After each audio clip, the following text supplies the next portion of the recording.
Boa noite, professor. Boa noite. Boa noite, professor. Boa noite.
Pessoal, boa noite.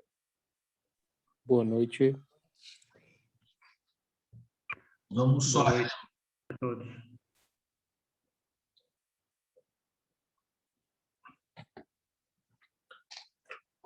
Vamos só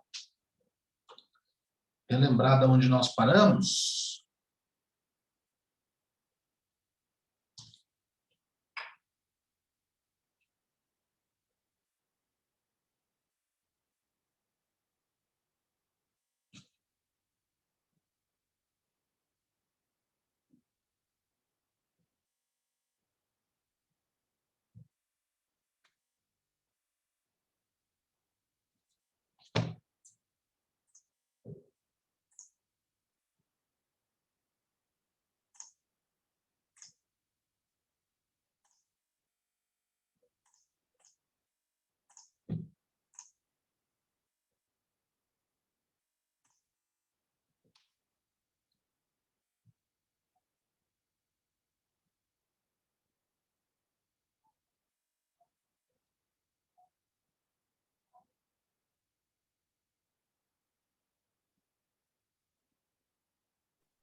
Pessoal, então vamos lá. Semana passada nós falamos dos avulsos, né? E nós começamos a tratar sobre contrato de trabalho, é isso?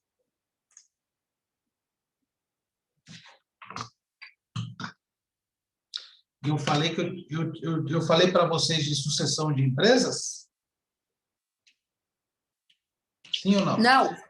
Não. Ah, foi o que eu prometi. Acho que esse era o assunto de hoje. Oi? Acho que esse era o assunto de hoje. Para começar com isso, né? Isso mesmo, professor. Eu havia esquecido e aí eu combinei com vocês de eu voltar nesse assunto, na verdade. Então, vamos lá. Olha, nós estudamos o Instituto do Grupo Econômico, né? Isso está no artigo 2º, parágrafo 2º da Constituição Federal. Artigo 2º, parágrafo 2º da CLT. E aí é sempre bom nós estudarmos, junto com o Grupo Econômico, sucessão de empresas. Né?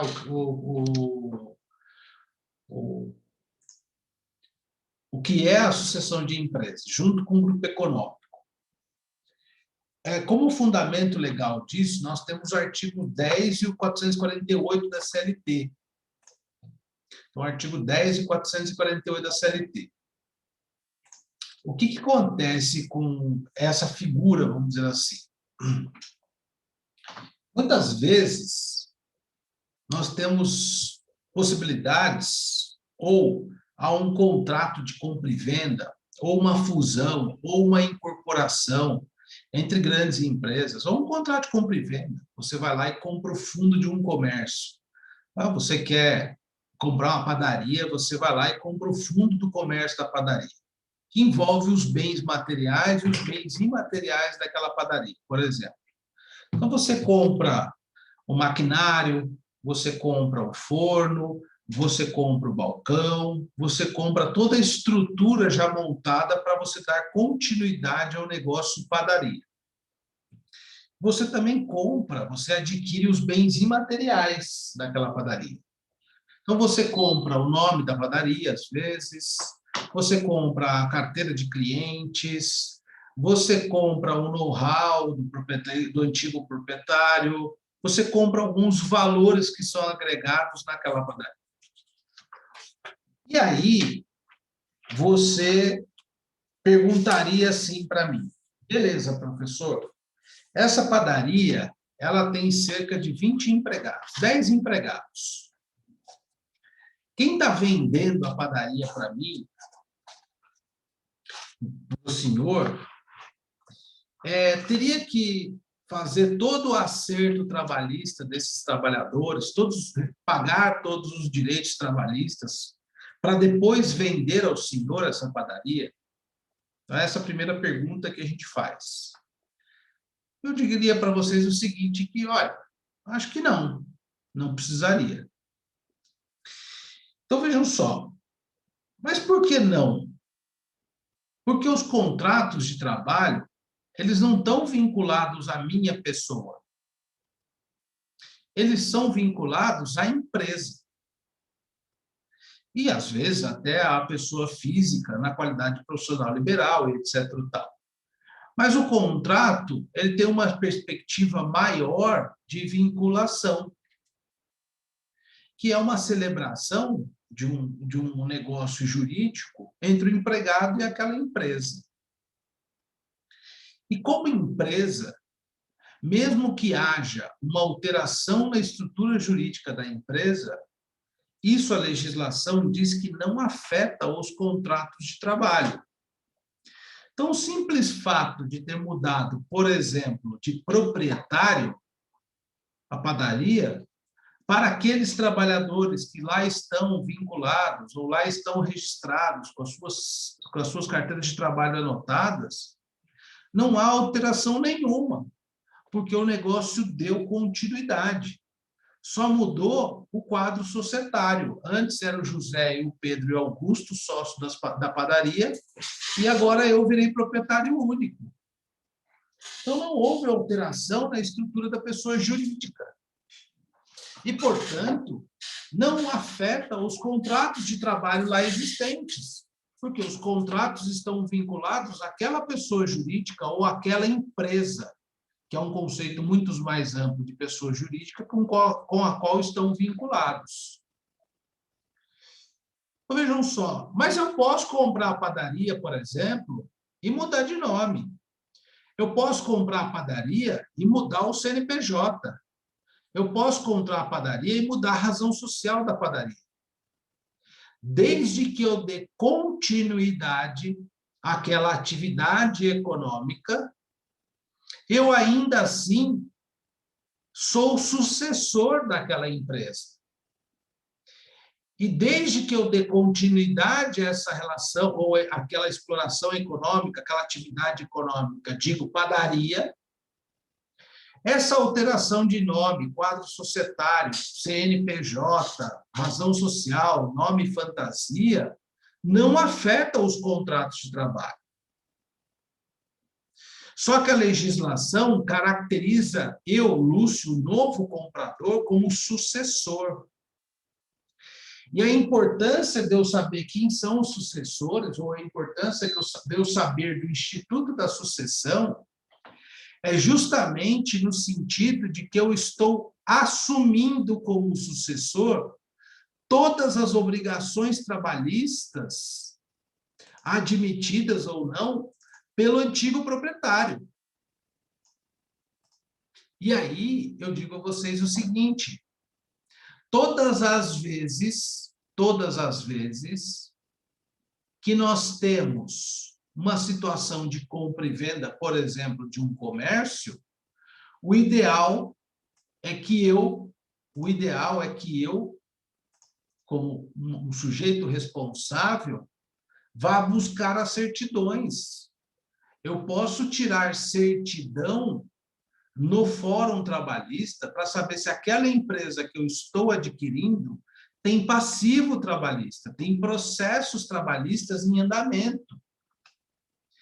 Por quê? Porque eu sei agora que existe o Instituto da Sucessão. Eu sei agora do Instituto da Sucessão.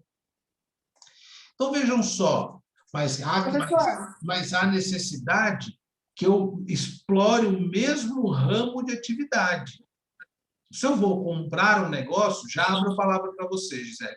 Se eu vou comprar um negócio, então eu tenho que ver se esse vendedor tem passivo trabalhista. E não é só passivo no sentido de ter ações trabalhistas. Quando eu compro um negócio e eu conheço que a legislação me diz assim, na alteração da estrutura jurídica da empresa, ou seja, quadro societário, nome, CNPJ, desde que se dê continuidade à exploração daquela atividade econômica, não prejudica os contratos de trabalho daqueles que eram empregados. E, às vezes, não é descomum alguém vir nos consultar e dizer assim, olha, o contador me orientou a fazer a seguinte situação. Quando eu for comprar o negócio, eu pedir para o contador de quem está vendendo todas as certidões fiscais.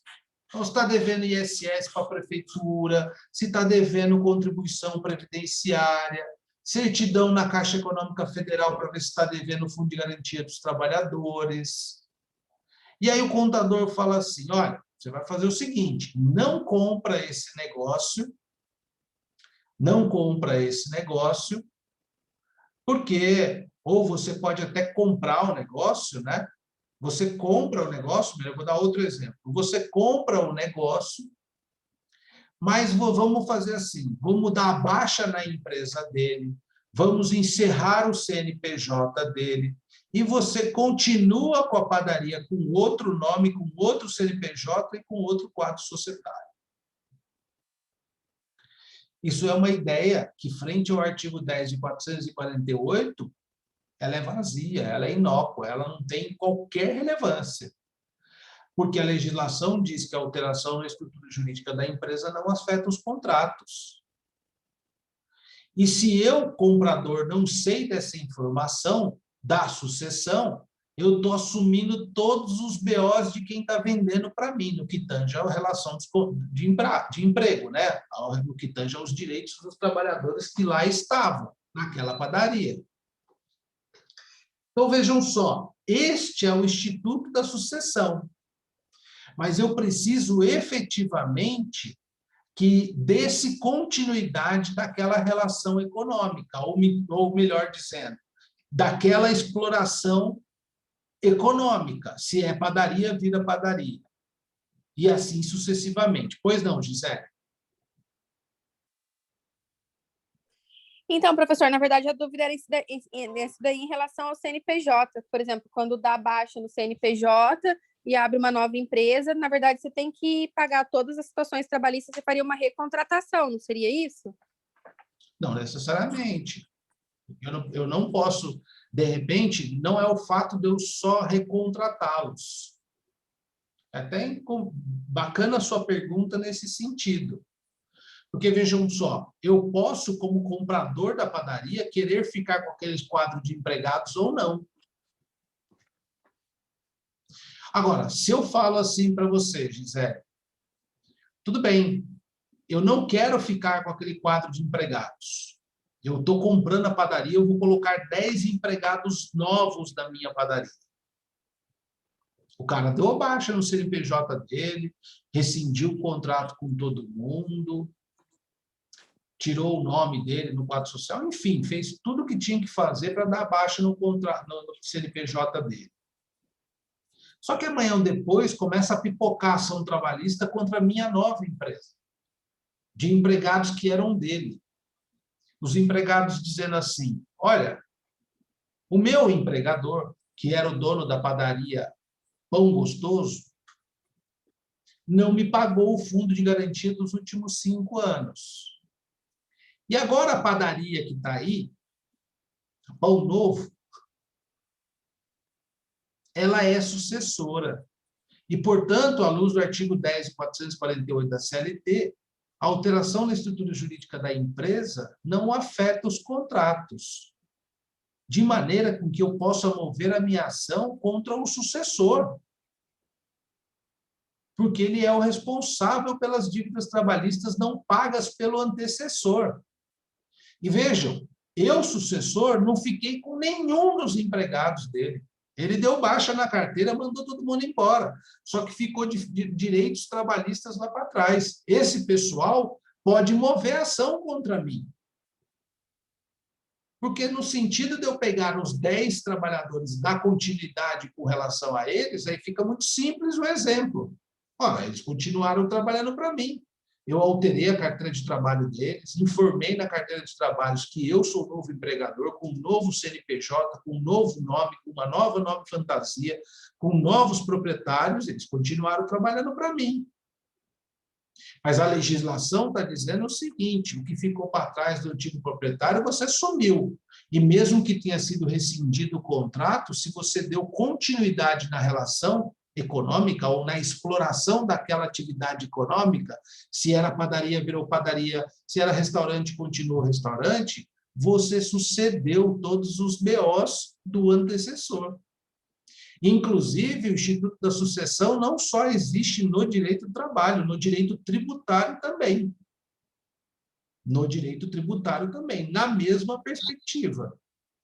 Por isso que a gente recomenda que a pessoa tire todas as certidões possíveis e impossíveis, verifica que está fazendo todos os pagamentos, verifica junto com o contador que era daquela empresa se tem dívidas a ser pagas ou não, para ele ver se ele vai optar em comprar ou se ele vai colocar isso no preço do negócio. Olha, querido, é o seguinte, você está me vendendo a padaria por 200 mil, mas só de fundo de garantia você está devendo 50.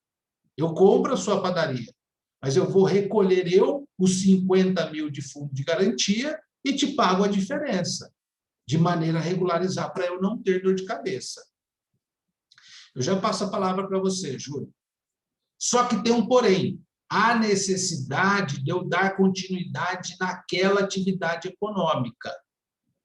Então, se hoje eu abro uma hamburgueria na Santa Terezinha, veio a pandemia e eu quebrei, não tenho mais condições, meu delivery está muito ruim, eu fechei minhas portas. Eu vou fechar as minhas portas. Só que vem um camarada com muito dinheiro e fala, olha, é o seguinte, o que você tem aí no seu fundo de comércio? Ah, eu tenho 4 chapas, 5 freezers, eu tenho modeladora de hambúrguer, eu tenho forno para fabricar pão. Ah, eu vou arrematar tudo isso. Você me vende? Vendo. Por quanto? Por 30 mil. E o cara guarda isso, ou vai explorar essa outra atividade lá em Caçapava. Aí ele não é sucessor. Porque ele pode ter continuidade com o ramo de atividade como hamburgueria, mas ele não transferiu o fundo de comércio. Também é importante que eu transfira o fundo de comércio. Então, vejam só, ele deu continuidade no mesmo local, transferindo aquele fundo de comércio. No exemplo em que eu comprei as máquinas, as chapeiras, os freezers, eu só fiz um contrato de compra e venda de bens materiais. Eu não estou comprando clientela, eu não estou comprando a localidade em que ele explora a atividade, eu não estou comprando o nome dele, eu não estou sucedendo. Eu fiz um contrato puro e simples de compra e venda de bens materiais, móveis, de bens móveis, chapeira, modeladora de hambúrguer, enfim. Porque eu vou explorar essa atividade num determinado momento, em outro local. Eu não estou comprando esse conjunto de bens materiais e imateriais. Vocês vão de concordar comigo, por exemplo, que se essa hamburgueria está na Santa Terezinha e está instalada há alguns anos, ou poucos anos, se eu mudar a hamburgueria de nome, Você, que é um cidadão comum, está passando, você não sabe se o quadro social é o mesmo, você sabe que continua sendo hamburgueria. Ah, mas mudou o layout, mudou o nome fantasia. Mas isso pode ter sido uma estratégia minha como empresário. Pode ter sido uma estratégia minha como empresário. Então, vejam só, o fato de eu comprar um imóvel isolado não me caracteriza, eu, comprador, como sucessor. O fato de eu comprar bens materiais daquele negócio também não me caracteriza como sucessor. Eu tenho que dar continuidade eu tenho que dar continuidade à exploração da atividade econômica, mas num contexto mais amplo, em que eu consiga perceber que eu adquiri os bens materiais e imateriais, independente de eu ter mudado sócios no CNPJ e o nome fantasia. Agora, me parece muito claro, se essa hamburgueria está instalada lá, e eu posso até comprar o fundo de comércio, mas eu vou lá e monto um mini mercado na Santa Terezinha. Eu não dei continuidade à mesma relação econômica, ou, melhor dizendo, à mesma atividade econômica. Não sei porque eu estou falando a palavra relação, mas a mesma atividade econômica, a exploração da mesma atividade econômica. Portanto, eu não vou ser sucessor. Se eu apenas comprei um imóvel onde estava a hamburgueria, destruí, montei um prédio comercial, residencial, também eu não sou sucessor. Pois não, Júlia? Professor, o senhor citou a sucessão tributária. Um exemplo dessa sucessão pode ser assim, quando a empresa ela é dissolvida de forma irregular.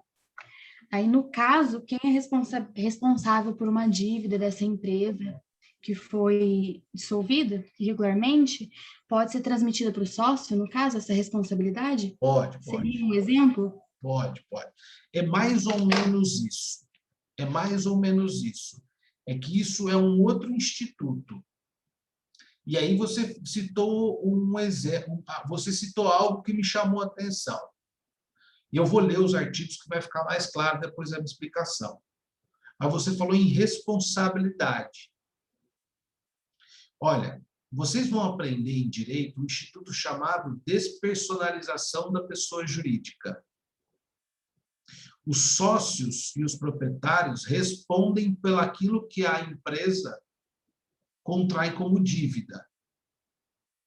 Aí tem uma outra sociedade lá do direito comercial que vocês vão ver que é responsabilidade limitada, a outra sociedade anônima, não, só o diretor responde, enfim, mas via de regras, essas LPDAs, enfim.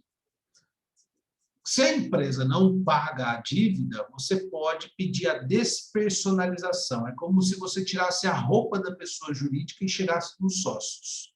E você tenta atingir os bens dos sócios para pagar uma dívida. Isso é plenamente cabível em todos os ramos do direito, inclusive no direito do trabalho. Tem regulamento da despersonalização da personalidade jurídica no Código Tributário Nacional, no Código Civil, no Código de Defesa do Consumidor e agora no Código na CLT, que antes da reforma trabalhista não tinha. Mas não é o mesmo instituto. Isso é um instituto de natureza um pouco processual, a despersonalização da pessoa jurídica. Para que lá na fase de execução de um processo, você não está achando bens da empresa, você pede os bens dos sócios para pagar aquela dívida. O que nós estamos tratando é de você comprar um negócio e você suceder. E aqui, na perspectiva do direito do trabalho, você suceder todas as obrigações que ficaram inadimplidas pelaquele que te vendeu, que a gente vai chamar de antecessor. Só que o que eu estou explicando para vocês, que isso não é de maneira ampla e genérica. Então, hoje, vocês não podem falar, olha, você vai comprar ali, está fechando um monte de negócio na cidade por conta dessa pandemia. Imaginemos que fechou um bar aí famoso, o Vips fechou na Avenida Itália. Você vai comprar lá o Vips, o que você vai montar lá? Eu vou montar um lavacar. Vou destruir tudo e vou montar o lavacar. Cuidado, você vai ser sucessor. Não vai ser sucessor. Você não está transmitindo, você não está dando continuidade ao negócio, à atividade econômica. Ele vendia bebida, você estava lavando o carro. Não há sucessão com relação a isso. Não, eu comprei os freezers do Vips Mas eu vou levar para a minha padaria no bairro X. Eu só comprei os VIPs, também não há sucessão. Eu só fiz um contrato de compra e venda de bens móveis. Eu não estou dando continuidade à relação econômica do VIPs com outro nome, com outro CNPJ ou com outros sócios. Agora, vejam só. Aproveitando o questionamento da Júlia. E ela fala em responsabilidade.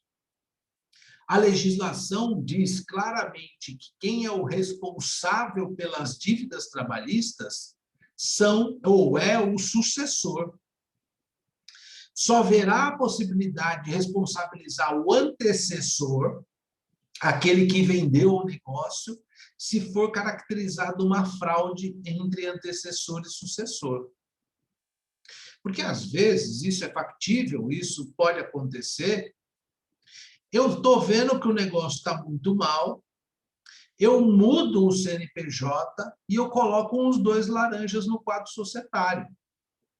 E eu pego e transfiro para esses 2 aquela minha empresa. Eu continuo retendo dinheiro, recebendo prolabore e tudo mais. Só que eu mascarei uma relação de compra e venda do fundo de comércio, ele continua sendo meu e eu coloquei 2 sócios laranja no meu fundo de comércio, porque eu sei que mais ou menos daqui um ano e meio, aquele negócio vai quebrar. Então, se provado isso é uma fraude, eu posso responsabilizar o antecessor, apenas nessa hipótese pelo texto legal.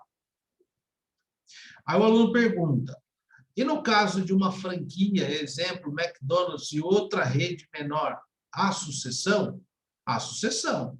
Se o seu exemplo é que uma franquia comprar outra rede, ela sucede todos os deveres, as obrigações trabalhistas inadimplidas, se essa é a pergunta. E eu falei no começo, não só compra do fundo de comércio, como fusão, aquisição, incorporação. Por exemplo, num determinado momento, a Perdigão era uma empresa e a Sadia era outra. E houve, eu acho que, salvo engano, não é a minha área, direito comercial, mas houve uma incorporação ou uma fusão entre as empresas e se tornaram BRF. Então, assim, aí é óbvio que a gente também entra no conceito de grupo econômico, que aí vocês já viram isso. Então, a Perdigão e a Sadia formam um grupo junto com a BRF. Mas imaginemos que não tem grupo. Imaginemos que a Sadia comprou a Perdigão e só mudou o nome para a BRF. A Sadia assume todos os BOs da Perdigão nessa aquisição, nessa fusão ou nessa incorporação. Certo? Alguma dúvida, pessoal? Porque aí a gente vai para a leitura do texto legal. Então, olhem só. Artigo 10 da CLT. Qualquer alteração na estrutura jurídica da empresa não afetará os direitos adquiridos por seus empregados. E o artigo 448, ixi, agora vou ter que vir aqui, que eu acho que não vai ter. Só um minutinho. Ajuda, professor. Artigo 448 da CLT, ele vai dizer lá, a mudança na propriedade ou na estrutura jurídica da empresa não afetará os contratos de trabalho dos respectivos empregados. Está lá, matou a charada. E aí foi acrescentado pela reforma, Lei da Reforma Trabalhista, Lei 13.467 de 2017. Essa lei é a Lei da Reforma Trabalhista, que para o ordenamento jurídico, para a nossa maturidade jurídica, é uma lei muito nova. Apesar de que já vai fazer 4 anos aí em novembro, é uma lei nova. Caracteriza a sucessão empresarial e de empregadores prevista no artigo 10 e 448, caracterizada, né? As obrigações trabalhistas, inclusive as contraídas à época em que os empregados trabalhavam para a empresa sucedida, são de responsabilidade do sucessor. E quando ele fala, inclusive, as contraídas à época que os empregados trabalhavam para a empresa sucedida, significa que esses empregados não foram contratados pelo sucessor. O que ele está dizendo assim, mesmo que o antecessor tenha dispensado todo mundo e o sucessor tenha contratado outros novos empregados, ou só novos empregados, ainda assim, o sucessor responde pela dívida contraída pelo antecessor daqueles empregados que trabalharam para o antecessor. Isso é o que está no texto legal. São de responsabilidade do sucessor. A empresa sucedida, ou seja, a antecessora, responderá solidariamente com a sucessora quando ficar comprovada a fraude na transferência, que é o que eu estava dizendo a todos vocês, que eu estava dizendo agora há pouco a vocês. Certo, pessoal? Então, esse é o Instituto da Sucessão. Mas eu não quero fazer uma confusão na cabeça de vocês, e aí eu preciso retomar, porque nós tínhamos terminado de falar em relação de emprego, e eu tinha dito também que eu falaria pouco en passant sobre a figura da mãe social, que é interessantinho, vamos dizer assim, tá? É 2 slidezinhos, e depois a gente vai começar a falar de contrato de trabalho. Então, olha, mãe social é um empregado urbano, tá? É uma figura que eu confesso que eu nunca vi na prática. É uma lei de 1987, Lei 7.644, de 1987, que também é um empregado, uma figura de empregado, mas é um empregado sui generis, vamos dizer assim. Algo muito diferente que a gente não costuma ver. Tá? Assim, empregadas, que são as mães sociais, aquelas que dão assistência ao menor abandonado. Exerce o cargo em nível social dentro dos sistemas de casa-lares. Então, essa mulher, né, se torna mãe social e ela dá assistência aos menores abandonados em sistemas de casa-lares. E essas casas-lares são definidas pelo artigo 2º. Eu não vou ficar aqui tecendo comentários, porque eu repito para vocês. Eu estou formado há 20 anos. Eu estou advogando há 17. Eu nunca vi história de mãe social. Então, pode ser que alguém de vocês até conheça e compartilhe com a turma, mas eu não vi. Então, eu não vou tecer muitos comentários, mas eu acho interessante vocês conhecerem, porque a maioria das pessoas não conhecem, até os advogados, porque é algo tão que não cai na nossa rotina, que, enfim. Então, a casa-lar abrange até 10 menores e ela ganha uma remuneração para isso, para cuidar desses 10 menores. Ela não faz isso por utopia, ou por filantropia, ou por idealismo. Ela, obviamente, que ela tem que ter uma disposição filantrópica ou uma ideologia, ou uma utopia de querer o bem do próximo, dos menores. Eu não estou dizendo que ela não tem, mas se criou um sistema para ela ter uma remuneração, ela tem uma espécie de vínculo de emprego, tá? E aí a gente vai ver com quem se forma esse vínculo dessas mães sociais. Empregador, as instituições sem fins lucrativos ou de utilidade pública de assistência ao menor abandonado. Então, esse é o empregador. O empregador contrata uma mãe social, que está na casa-lar, que tem lá menores abandonados, até 10 menores, desculpa, né? E ele recebe uma remuneração. Ela tem um vínculo de emprego com essas entidades sem fins lucrativos. Certo? Artigo 4º vai tratar das atribuições da mãe social. Ó, tá mão social ali, pelo amor de Deus. Eu vou corrigir os slides antes de passar para vocês, tá? Vocês me desculpem, o professor às vezes dá umas rateadas aí é difícil. Mas não é mão social, não. É mãe social. Está errado isso daqui. Proporcionar o surgimento de condições próprias de uma família, orientando, assistindo os menores, colocando os seus cuidados. Administrar o lar, realizando e organizando as tarefas a eles pertinentes, dedicar-se com exclusividade aos menores e à casa-lar que lhe forem confiados. Olha que legal isso. A mãe social, enquanto desempenha as suas atribuições, deverá residir junto com os menores a que lhe forem confiados na casa-lar que lhe for destinado. Então, ela ganha uma remuneração, ela forma um vínculo sem fins lucrativos, com instituições sem fins lucrativos ou de utilidade pública, um vínculo de emprego muito diferente daquilo que nós vemos, né? E ela forma isso, esse vínculo, tem um salário, tem direitos trabalhistas, obviamente, para cuidar em casa-lares de até 10 menores. Então, olhem só os direitos que são garantidos a essa mãe social, que aí é um pouco diferente daquilo que a gente conhece como empregado urbano e rural, e até, posso dizer, como empregado doméstica.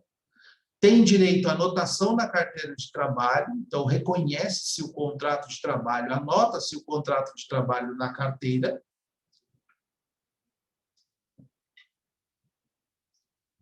Remuneração não inferior a um salário mínimo. Repouso semanal remunerado, ou seja, um dia de descanso por semana, tá? De 24 horas, um dia de descanso por semana. Nós trabalhamos de segunda a sábado e descansamos aos domingos, 24 horas. É o nosso repouso semanal remunerado. Remunerado porque vocês aí que trabalham, o empregador não desconta o dia que vocês não estão trabalhando da folha de pagamento de vocês. Por isso que ele é remunerado, ok? Mas isso vocês vão entender melhor no sexto semestre. Apoio técnico e administrativo e financeiro no desempenho das suas funções. Apoio técnico que tem, às vezes, auxílio de psicólogos, administrativo e financeiro para dar conta da casa-lar, tem as despesas. Veja, o salário dela não é para cobrir despesas, né? É salário, é pela prestação de serviço que ela tem. Quem vai cobrir despesa da casa-lar, alimentação, é a entidade filantrópica, sem fins lucrativos, ou, enfim, né? Não é ela com o salário dela. 30 dias de férias anuais nos termos da CLT. Benefícios e serviços previdenciários, ou em caso de acidente, na qualidade de segurada obrigatória, ou seja, ela está coberta pela Previdência Social, pela Seguridade Social, ela pode se aposentar, ela pode ter um auxílio-doença, né? 13º salário e fundo de garantia nos termos da legislação pertinente. Então, isso é o que eu faltava para falar. Eu posso compartilhar esses slides, que nesse slide aqui, especialmente, tem conceito de empregador, mãe social, sucessão em grupo econômico. Eu compartilho com vocês para nossa avaliação, né? Quando formos ter a avaliação, eu já queria marcar com vocês semana que vem, certo? Sem espanto e sem susto, tudo bem? Que aí a gente já mata 5 questõezinhas no EVA múltipla escolha. Pois bem, alguém tinha aqui, falou, achei um exemplo de mãe social, mas não sei se conta como exemplo mesmo. Professor, pode falar. Qual é o exemplo? Se você quiser, Ana, abrir aí o microfone e falar o exemplo, a gente está aqui a todo ouvidos. Professor, eu fui pesquisar porque para mim também não existia nenhum. Você tinha falado semana passada, e daí eu fui colocar, e eu vou enviar aqui no chat o qual eu achei. Foi, tipo assim, o mais perto de um exemplo que eu achei aqui, porque quase todas falavam exatamente sobre essa aldeia social, essa aldeia infantil, e não tinha mais tanto, assim, exemplos muito claros do que seria. Eu queria ter certeza se isso seria um exemplo de mãe social.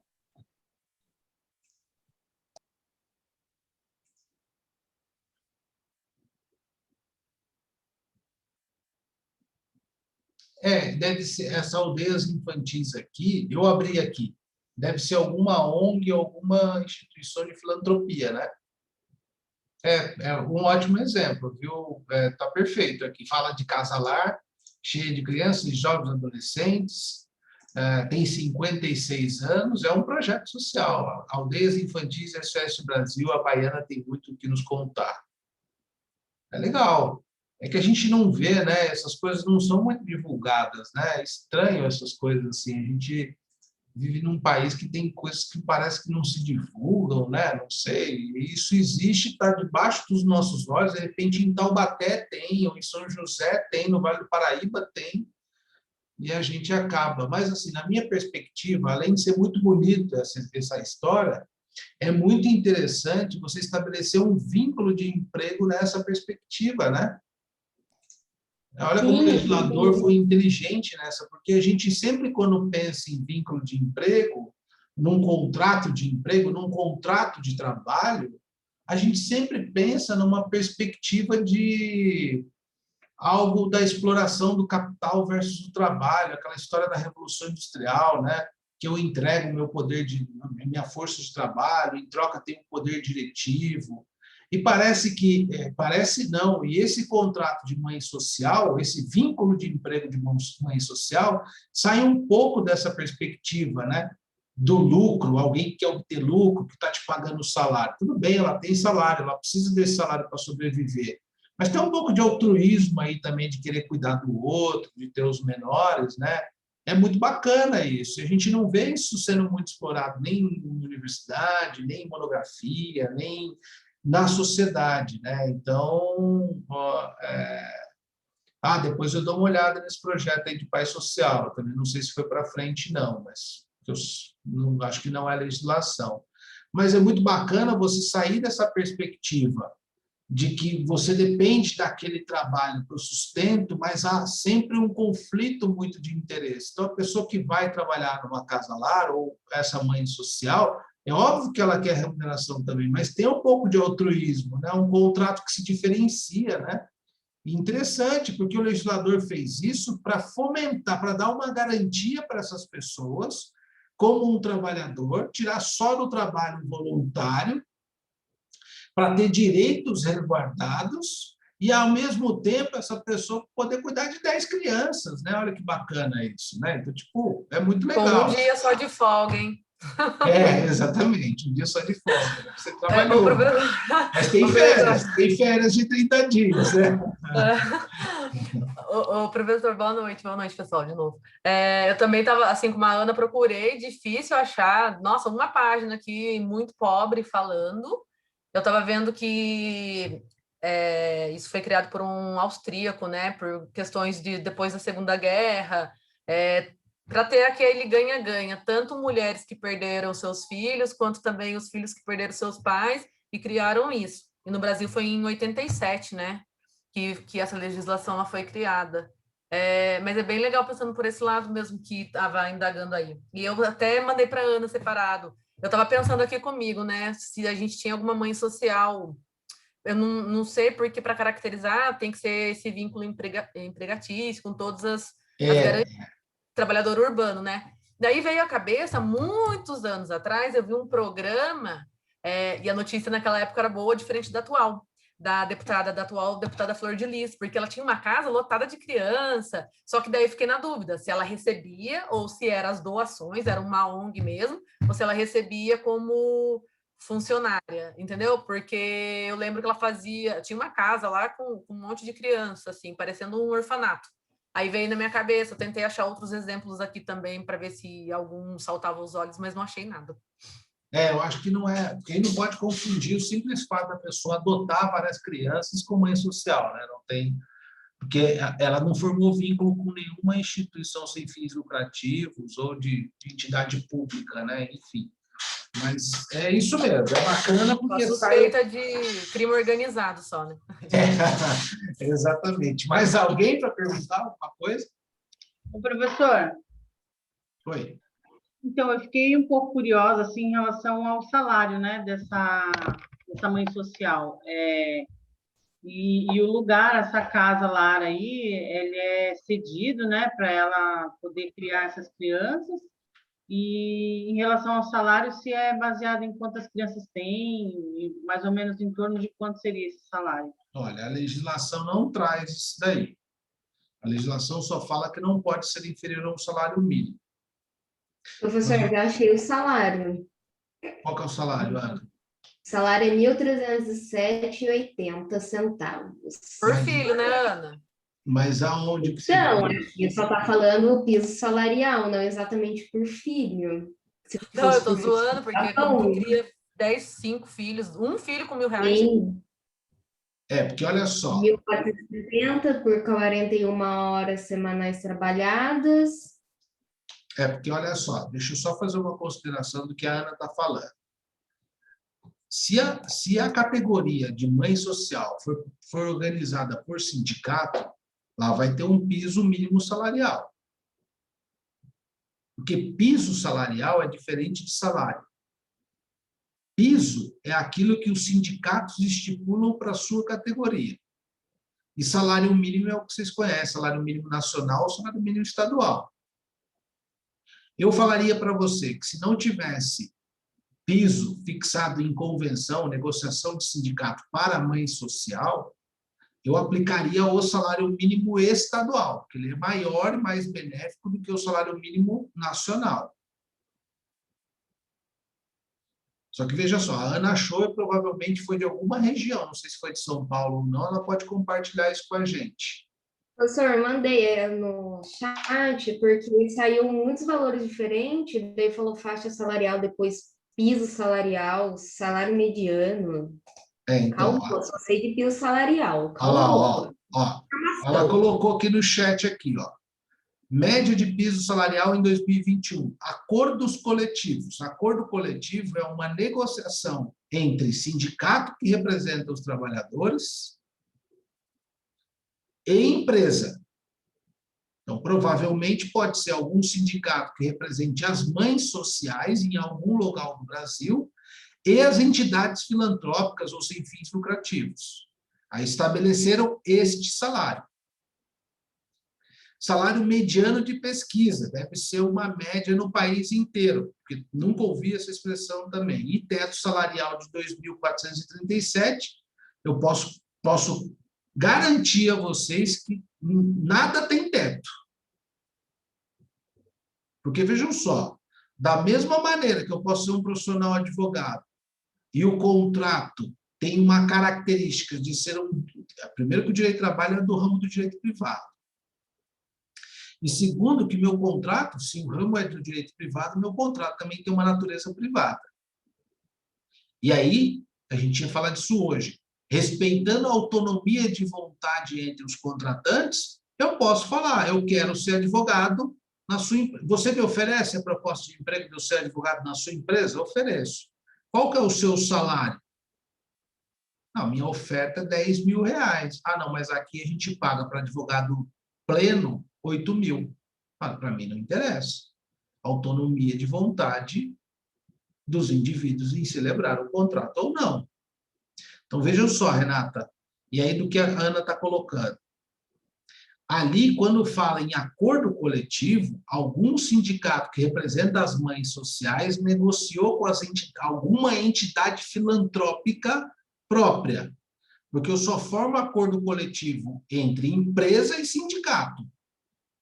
Por exemplo, vocês ouviram falar agora que os sindicatos metalúrgicos estavam negociando com a Ford para manter a produção até dezembro. Podem ter formado um acordo coletivo, sindicato dos metalúrgicos e Ford na outra ponta. Agora, quando você faz um acordo entre sindicatos trabalhadores em metalurgia em empresas de metalurgia de Taubaté, aí a gente chama de convenção coletiva. Então, portanto, a Ana deve ter pego essa informação de algum sindicato que representa as mães sociais negociando com alguma entidade filantrópica, uma entidade sem fins lucrativos. Até a própria essa que a gente já buscou aqui. Agora, o céu é o limite. Eu posso chegar, se alguém me ofertar para ser mãe social e eu falar que eu quero ganhar 4.000, beleza, desde que não seja inferior ao mínimo nacional, está tudo certo.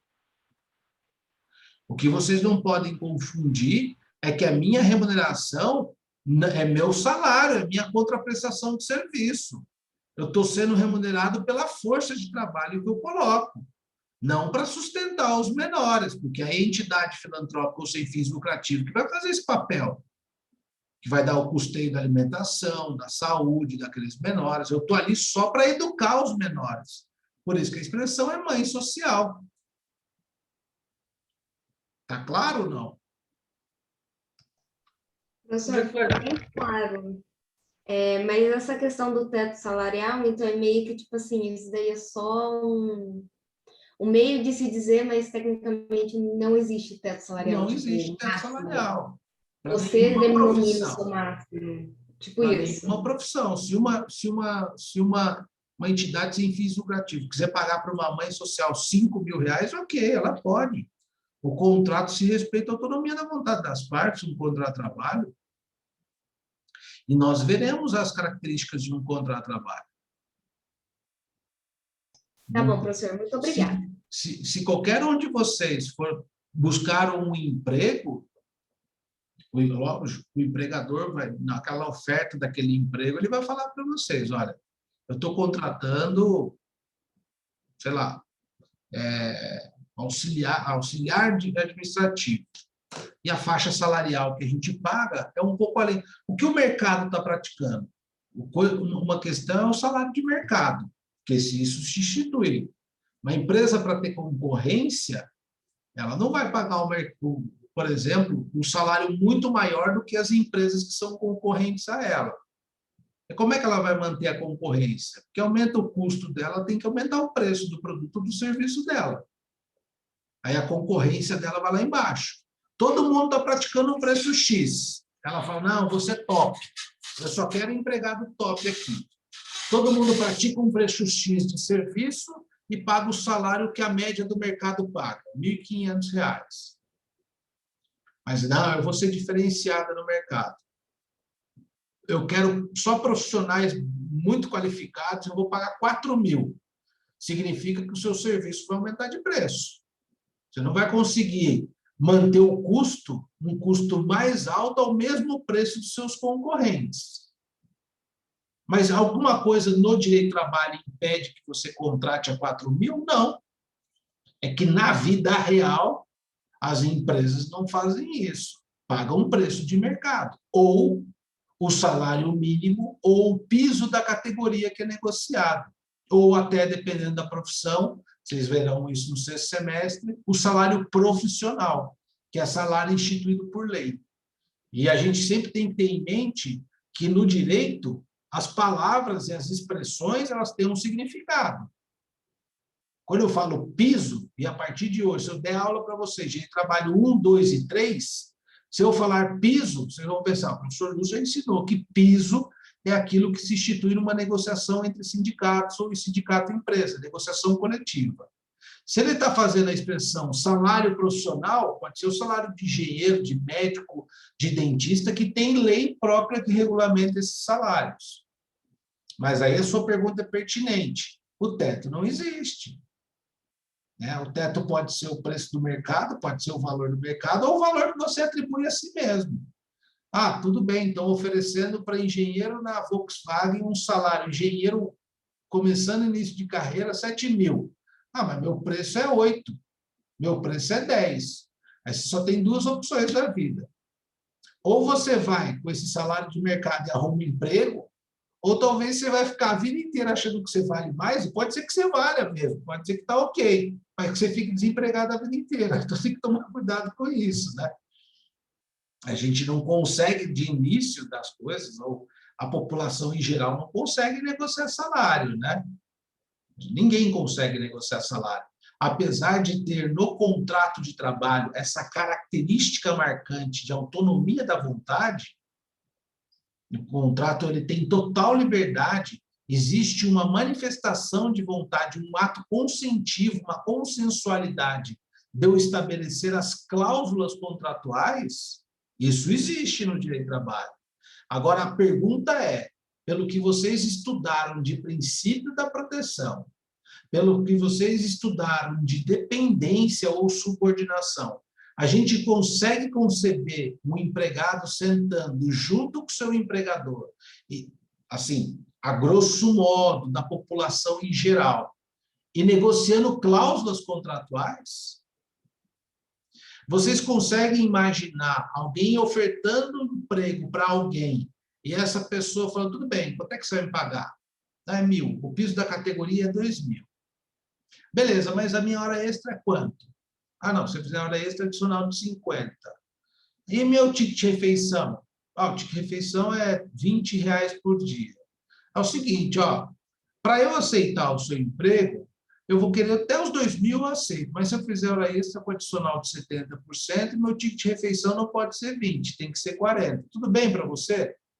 O que o cara vai falar que está te contratando? Fala, amigão, desculpa, você está no lugar errado, tem 1.000 pessoas querendo o seu lugar, então não dá para contratar com você.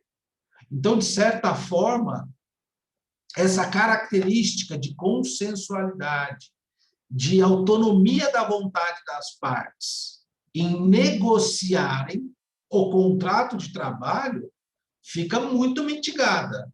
E aí, por isso que eu até justifico o que vocês viram no princípio. Por isso, para mim, que o princípio da proteção tem que existir. E vocês vão ver uma figura que é do direito do CDC, que é do direito de defesa do consumidor, que se aplica aqui para a nossa característica do nosso contrato de trabalho, contrato por adesão. As partes, como é no CDC, ou a parte mais fraca, a parte mais vulnerável, a parte hipossuficiente, que é o trabalhador, não tem forças, por isso que tem que haver a figura do sindicato no direito do trabalho. Não tem forças para negociar com relação ao empregador. Muito dificilmente, a não ser que eu esteja errado, você vai tomar um empréstimo bancário, aí é Código de Defesa do Consumidor, né? O cara, você chega para o seu gerente e fala, estou passando um aperto, eu queria emprestar R$ 10.000. Aí ele fala, Lúcio, eu consegui uma taxa de juros aqui para você de, sei lá, 3% ao mês, e mais você vai pagar uma IOF e tal. Aí você fala assim, tá bom, me dá o contrato aí. Você crê mesmo que você vai ler o contrato e vai conseguir mudar as condições do contrato? O máximo que o seu gerente vai fazer é tentar ligar lá na diretoria, na matriz, sei lá na onde, para permitir reduzir a taxa de juros. E se ele não conseguir falar, não posso fazer nada. Por quê? Você é o elo mais fraco da relação. Você não consegue. Se você falar para ele, olha, eu sou estudante de direito, eu quero que você mude a cláusula X, Y e Z do contrato. É capaz que mesmo que o gerente, talvez, se não fizer nem direito, ou a pessoa que te atender, ela não vai nem conseguir conceber por que você está contestando o contrato. Porque no mundo dela, o contrato é feito pelo jurídico dela, que para ela acha que é top, e que você não sabe absolutamente nada, o que não é uma realidade. Mas que ela não concebe que as coisas podem ser alteradas em vias de contrato. Mas você, como hipossuficiente numa relação de consumo, você não vai conseguir mudar. Você não vai querer comprar um iPhone agora e ligar lá na Apple lá e falar para eles assim, ó, o seguinte, o 12 não vem com carregador, mas eu só compro se vocês mandarem o carregador. Aí o cara fala, meu amigo, desculpa, vai lá para a Samsung, então, vai lá para a Motorola, mas aqui você não vai comprar, porque você é o elo mais fraco da relação. Então, são características muito marcantes, dois direitos muito parecidos, que tratam com pessoas que são hipossuficientes ou vulneráveis na relação. Então, quando é assim, a gente fala que o contrato é de adesão. Você simplesmente assina o contrato que é igual para você, Ana, é igual para mim, é igual para a Renata, é igual para o Cid, para o Luciano, é igual para todo mundo. E toca-lhe pau, entendeu? Não tem diferença. E vai que vai. Tá? Então, tem que tomar muito cuidado com relação a isso. Mas eu volto a dizer isso que eu estava dizendo a você. Então, a gente pensa nessa perspectiva de que não haveria um teto. Um teto, eu acho que não. Isso é besteira que está lá. Porque o teto pode ser negociado qualquer coisa. Não tem um teto. Qualquer um pode dar seu preço. Então, a autonomia de vontade das partes na negociação do contrato de trabalho. Né? Há um ato de concessão, um ato de vontade envolvido num contrato de trabalho. Né? Bom, certo, pessoal, com relação a isso?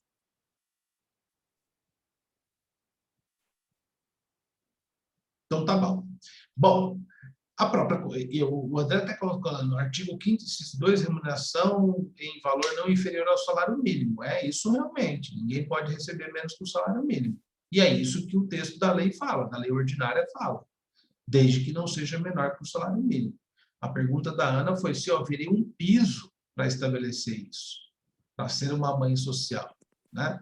E aí a pergunta da Renata, a Ana achou um piso, mas deve ter sido uma negociação entre sindicato que representa essas mães sociais e alguma específica sem fins lucrativos ou filantrópica, como o exemplo que a aluna colocou aqui, que ela achou lá na Bahia, no Nordeste, lá, das mães sociais lá. Deve ter sido uma negociação entre sindicatos para chamar acordo coletivo, foi nesse sentido.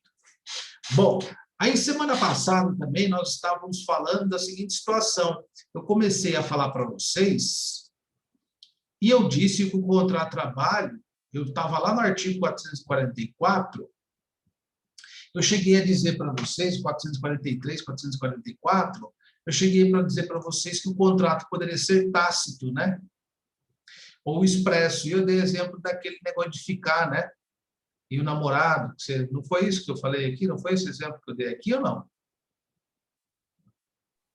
Eu não lembro não, professor. Não? Então tá. Não lembro. Não falei, né? Então, lá, o artigo 443 da CLT, voltando na história dos contratos, ele diz que o contrato de trabalho poderá ser tácito ou expresso, verbal ou por escrito, por prazo determinado ou indeterminado, ou para a prestação de serviço intermitente. Olhem só, que é algo que é interessante. Isso daqui marca a formalidade do contrato de trabalho. Não são as características do contrato. É aquilo que o legislador elegeu como se é um contrato formal e quais são as exigências dessa formalidade ou se não é um contrato formal. Então, me parece, quando eu faço a leitura, que não é um contrato tão formal assim, né? Porque o 442 também diz lá que o contrato é um acordo tácito ou expresso. Não é um contrato tão formal porque ele exige qualquer forma de celebração. Mas olhem só, voltando na expressão aqui, aí começando pelo 442 aqui de novo, que eu não lembro se eu falei do 442, não sei se eu circulei para o 443, mas enfim. É um acordo tácito, contrato individual de trabalho, acordo tácito ou expresso. Expresso, a gente é fácil de mensurar. É aquilo que é escrito ou aquilo que é verbalizado, é expressado. Mas e o tácito? Como é um contrato de trabalho tácito? Lembre-se sempre que na relação de emprego, para ter de uma relação de emprego, nasce o contrato de trabalho. Para ter o contrato de trabalho, eu tenho que ter todos os requisitos que eu já disse a vocês aqui: onerosidade, pessoalidade, habitualidade e subordinação. Professor, mas como é que é tácito isso? Eu gosto de fazer uma analogia, parece ser meio boba. Aí os mais jovens, talvez, podem até me chamar de tiozão, eu não sei se... Bom, enfim. Mas, assim, você imagina que você, homem ou mulher, tem lá um crush e começa a ficar com o crush, tá vendo? Estou moderno com as expressões. E aí você vai estabelecendo uma relação de amor ou paixão, sei lá, né? De amor ou paixão, vamos dizer assim. Aí você fica um dia, aí fica o outro, aí troca mensagem, aí você também tem outras paqueras lá, né? Às vezes você dá uma pulada ali, quer ficar com um, com o outro e tal, mas aquela pessoa, puta, mexe com você, em todos os sentidos.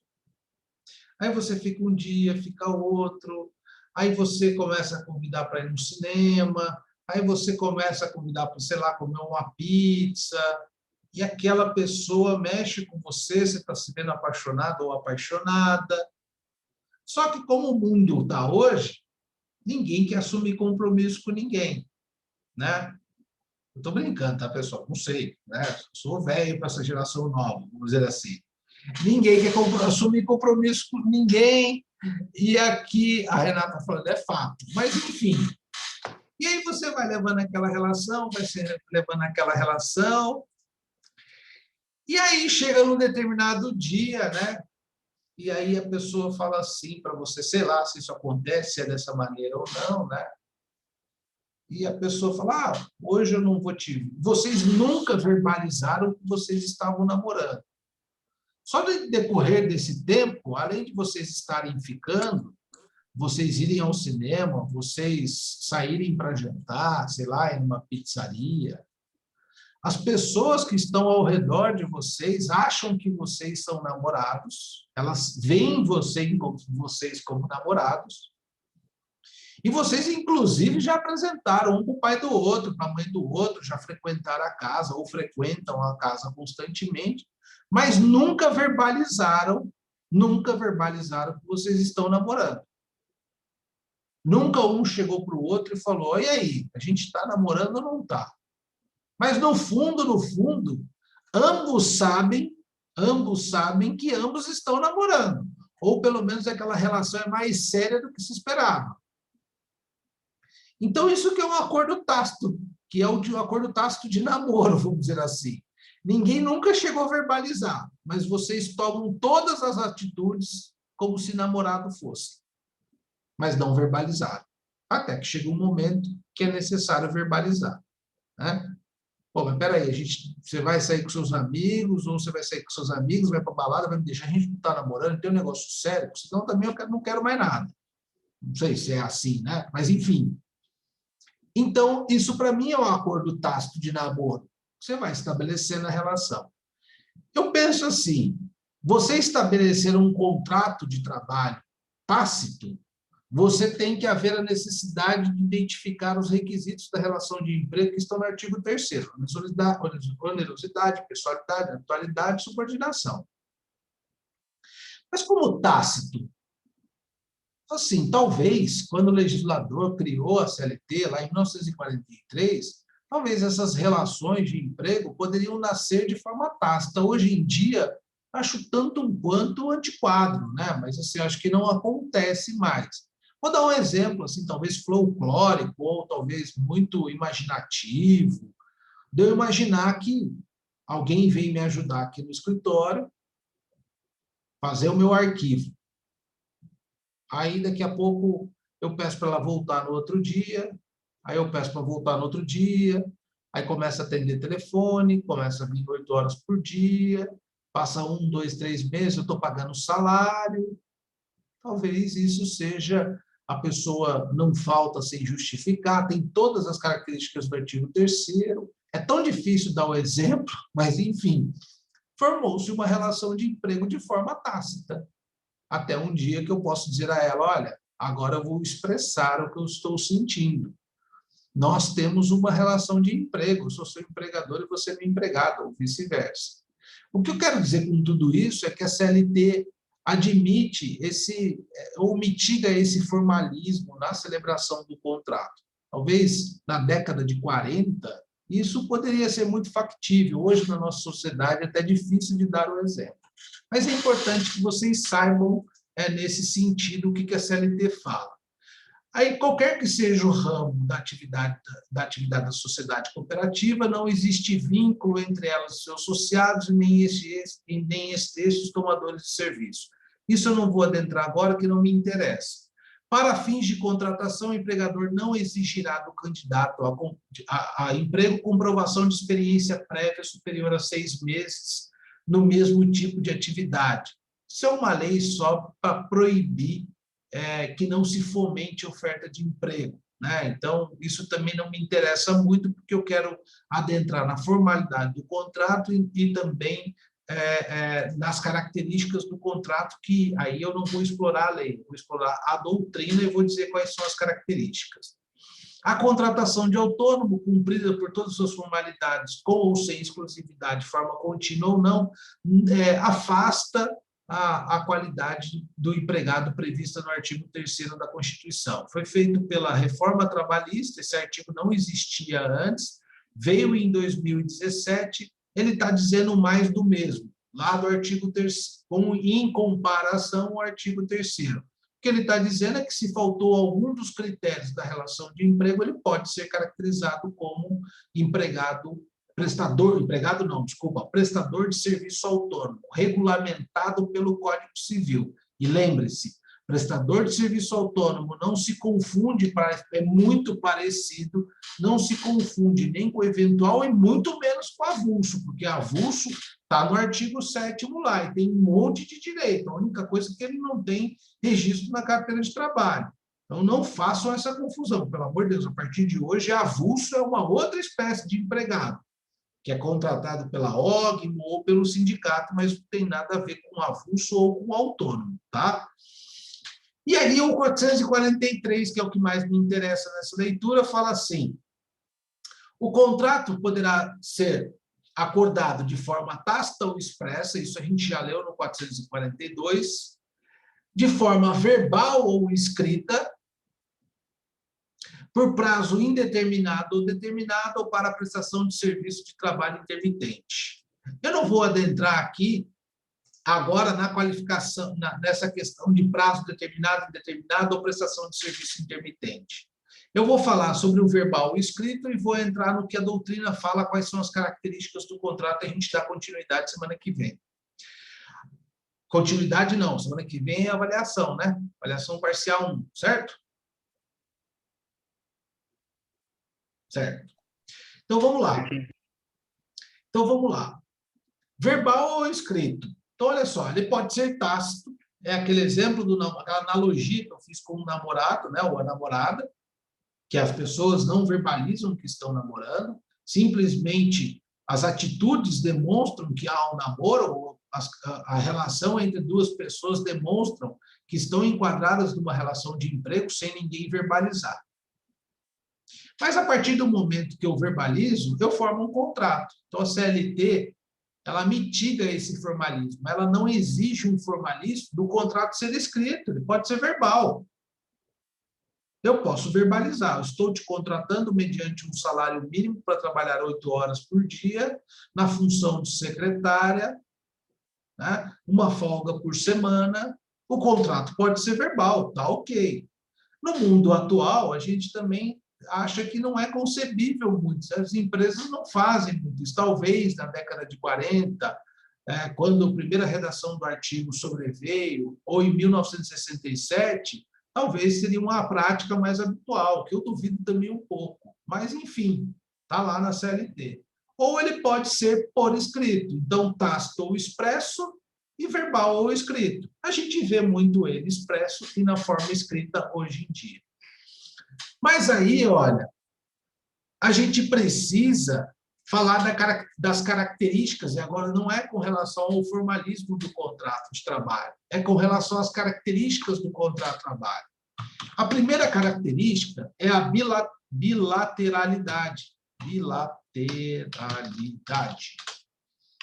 A bilateralidade é que o seguinte, o contrato de trabalho, ele envolve obrigações recíprocas entre as partes.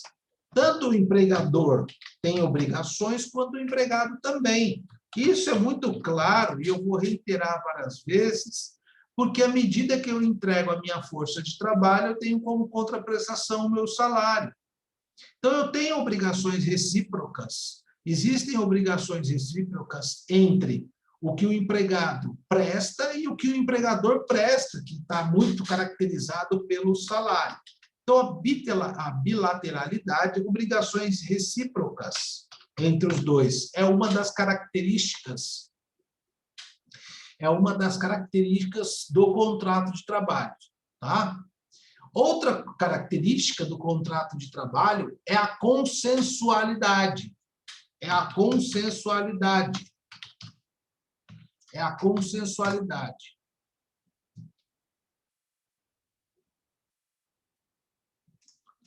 Opa, peraí, que ficou errada aqui a palavra.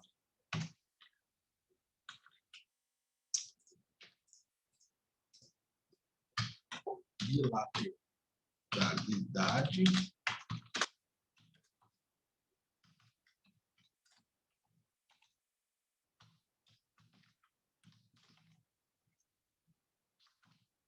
Obrigações recíprocas. Tá difícil. Obrigações recíprocas. Eu escrevi errado ali. E aí eu tenho a consensualidade, que é outra característica do contrato de trabalho. Consensualidade.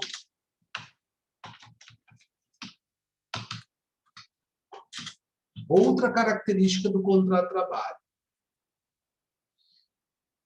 O que acontece? A consensualidade ela está justamente descrita ali no artigo 443 e 442 da CLT.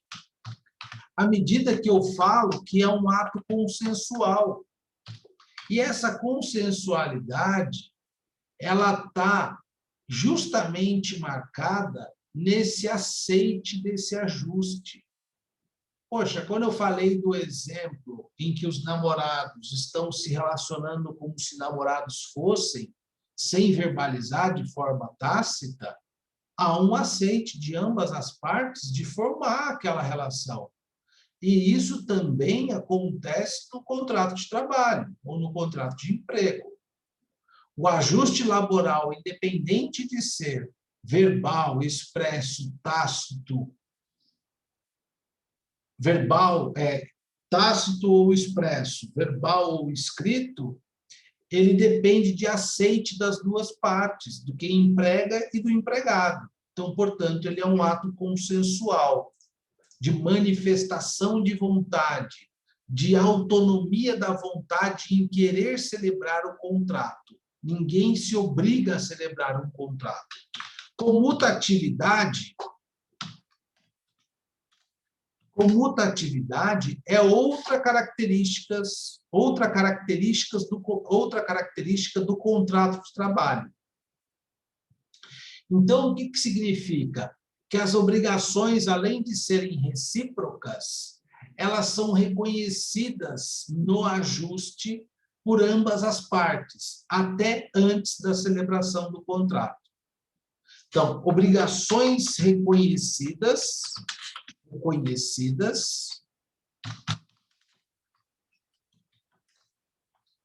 antes e no momento da celebração do contrato. É comutatividade. E nós temos também outra característica, onerosidade.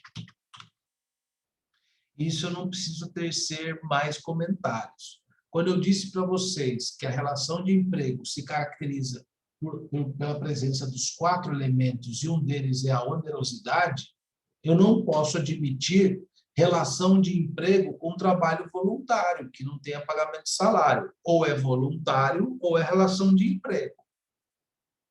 Eu posso falar até que prestação de serviço voluntário é uma forma de trabalho humano, mas não como relação de emprego, porque falta o trabalho da onerosidade. O contrato não é a título gratuito.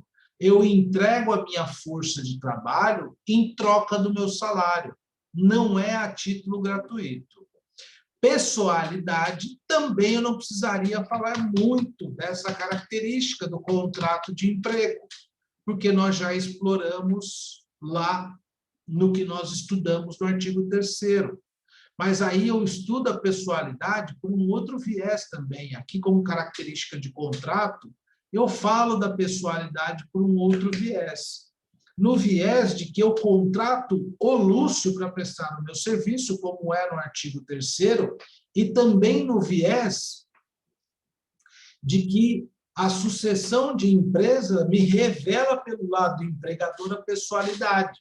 Uma vez que se, pelo artigo 10 e 448 da CLT, a alteração da estrutura da pessoa jurídica não afeta os contratos de trabalho, eu caracterizaria essa pessoalidade tanto no aspecto por parte do empregado, à luz do artigo 3º, não posso me fazer substituir por nenhum outro trabalhador em meu lugar, como também pelo aspecto da sucessão de empresas. Aqui tem outra característica que a gente chama de continuidade. E aqui, ó, a expressão é trato sucessivo. O contrato é de trato sucessivo. Ele não é de trato resolutivo. Eu não compro essa caneta e o contrato, meu contrato de compra e venda da lapiseira, ele se extingue à medida que eu te dou o preço e você me entrega a lapiseira. É um contrato num ato único. Eu te paguei R$10 e você me entregou a lapiseira. O contrato de trabalho é por trato sucessivo. A cada mês que eu trabalho, você me paga o salário. E nós vamos permanecendo essa relação, enquanto não houver nenhuma condição resolutiva ou não houver uma dispensa sem justa causa. As obrigações vão se renovando a cada mês. Tá? Não é num ato único que eu resolvo o contrato. E aqui a última característica, para a gente terminar, a alteridade. A alteridade. A alteridade é aquela que o risco advindo da prestação de serviços de resultados é do empreendimento ou do empregador. É o risco da atividade que eu falei para vocês que está no artigo 2º, é do empregador. É isso que é característica da alteridade. O risco da atividade é do empregador. O empregador jamais poderá passar o risco da sua atividade ao trabalhador. Então, essas são as características. Então, a gente estudou as condições de formalidade de um contrato. Vocês viram que a CLT não exige mais formalidades, e essas características com relação ao que a doutrina classifica o contrato de trabalho. Bilateralidade, consensualidade, comutatividade, onerosidade, continuidade e alteridade. Bom, o que eu falaria para vocês a respeito disso é vocês gravarem algo que está dentro da consensualidade. Contrato de trabalho é um ato consensual, as partes celebram um contrato ou não porque elas querem e se respeita, isso é muito importante, a autonomia da vontade, alguns doutrinadores falam autonomia da vontade privada dos contratantes, ou seja, do trabalhador e do empregador. A autonomia da vontade é muito importante porque está no critério da consensualidade. Comutatividade, alguns doutrinadores dizem que é um caráter, igualam a característica de ser sinalagmático. Sinalagmático, que tem contraprestações correspondentes, que é a mesma coisa da comutatividade. A comutatividade eu traduziria para vocês assim, ou o caráter sinalagmático. À medida que eu entrego a minha força de trabalho, você me dá como contraprestação o salário. A minha obrigação é minha força de trabalho, a sua obrigação é pagar o meu salário. São obrigações correspondentes e recíprocas. Certo, pessoal? E aí, semana que vem, a gente vai fazer, então, atividade no EVA, valendo uma avaliação parcial, com 5 questõezinhas múltipla escolha. Certo? Então, não haverá aula. Na próxima aula, a gente entra no assunto da classificação dos contratos de trabalho quanto ao tempo. Tá? Aí a gente vai ver a diferença de contrato por prazo determinado, por prazo indeterminado, e assim sucessivamente. Certo? Beleza. Excelente, professor. Muito obrigado. Eu que agradeço, Obrigada, Luciano. professor. Boa noite. Fiquem Nada, com bom Deus. feriado, pessoal. Bom feriado, professor Tamás. Obrigado. Se Boa tiver- noite, professor. Obrigada. Boa professor, noite. obrigado. Obrigado. Se tiverem alguma dúvida... Boa noite, bom feriado. Vocês também. Professor, Pode falar, Renato. Bom feriado a deixa todos. eu só perguntar uma coisa. Essas questões são relacionadas à matéria que o senhor já passou até agora? Até agora. E amanhã o representante de turma pode me pedir que aí eu entrego esse vídeo do Zoom, esse vídeo de hoje para o WhatsApp dele. E se tiver faltando algum WhatsApp, algum vídeo de alguma aula, me cobrem lá para eu poder atualizar vocês. Tá bom, então. Tá Tá bom, bom? professor. Obrigada. Obrigada, viu? Boa noite. Obrigado a vocês. Boa noite, um bom feriado. Vocês também. Obrigado. Obrigada, professor. Boa noite.